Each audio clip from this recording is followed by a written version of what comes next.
Let's say you need a little bit of lemon juice. You usually take your lemon and you cut it in half, then you use a little bit of lemon juice, and then you've got all this lemon left over, so you put it in the fridge or something. And then when you come back, it looks like this. It's all rotten and dry and dehydrated and just rancid.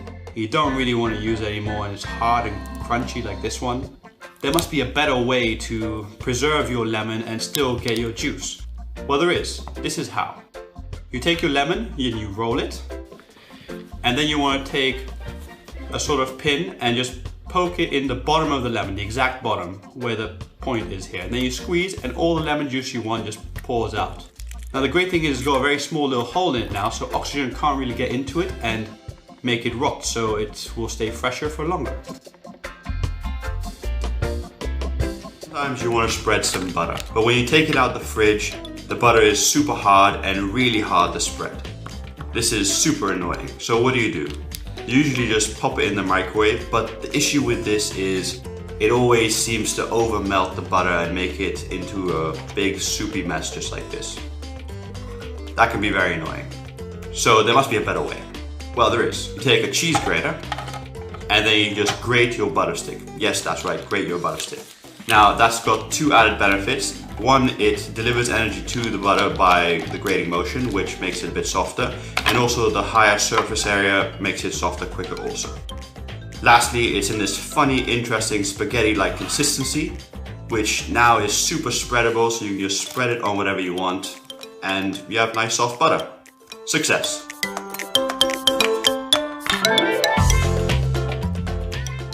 You just take a knife and a potato and you put them together and just twirl the potato around while you cut into the skin just softly in a circular motion. Then you take it and you cook it like you normally would. Now, by cooking the skin with the potato, you actually infuse the potato with more flavor, because most of the flavor of the potato is actually in the skin, so you get more potatoey mash.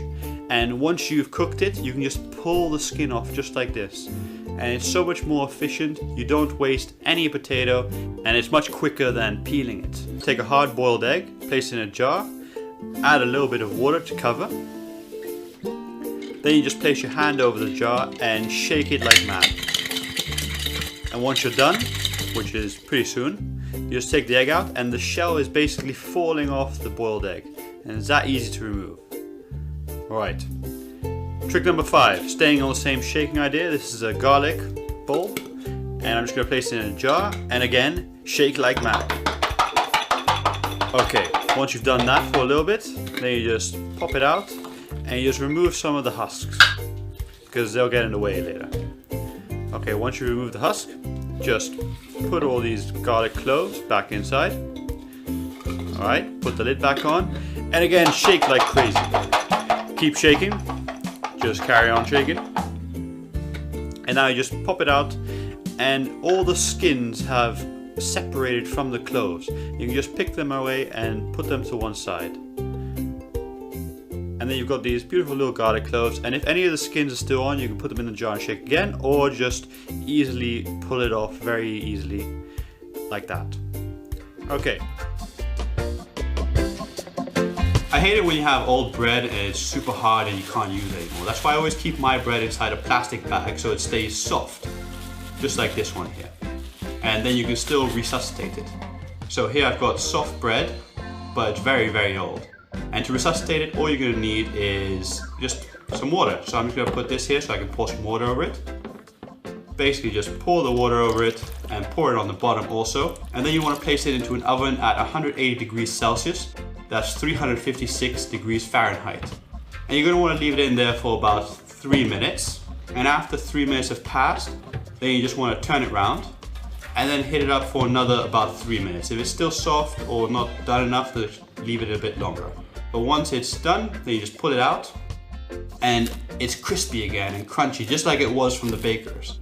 And the inside is nice and soft and tender and steamy and just delicious fresh bread. And this is like an old bread. This is like a week old, really. But it's super usable again and just great to use. So give this a try at home and let me know what you think. For this trick, let's assume you can't find your bottle opener, but you do happen to find your blowtorch. Well, just take it and turn it on, then aim it at the little air gap in between the cork and the wine, And what will happen is it will heat up the air and make it expand, pushing the cork out the top in a nice little explosive bang, just like this.